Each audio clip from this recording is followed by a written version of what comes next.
നമുക്ക് സ്റ്റിച്ച്ഡ് ആയിട്ടുള്ള 3 പീസ് സെറ്റിൻ്റെ കളക്ഷനാണ് കാണിക്കുന്നത്.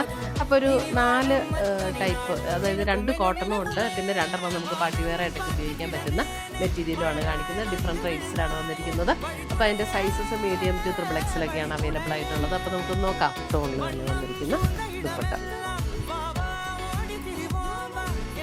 1750 റേഞ്ചിൽ വന്നിരിക്കുന്ന സെറ്റ്. നമുക്കൊരു പാർട്ടി വെയറൊക്കെ ആയിട്ട് ഉപയോഗിക്കാനും നല്ല സെറ്റ്. ലൈറ്റ് ദുപ്പട്ട വരുന്നത് ലാവൻഡറിൽ തന്നെ ബോത്ത് സൈഡ്സ് ഇതേപോലെ എംബ്രോയിഡറി വർക്ക് ഇതുപോലെ ഒരു പൈപ്പിംഗ് വർക്കും കൂടെ കൊടുത്തിട്ടാണ് സെറ്റ് ചെയ്ത് വന്നിരിക്കുന്നത്. നല്ല മെറ്റീരിയൽ, നല്ല കംഫർട്ടബിൾ ആട്ടോ. Cotton, full cotton. 2280 through purchase ചെയ്യുക. നമ്മൾ വെബ്സൈറ്റ് റെഡി ആകുമ്പോൾ തന്നെ വെബ്സൈറ്റിലേക്ക് അപ്ലോഡ് ചെയ്യുന്നതായിരിക്കും. പുതിയ കളക്ഷൻസുമായി നമുക്ക് വീണ്ടും കാണാം. Till then bye, take care.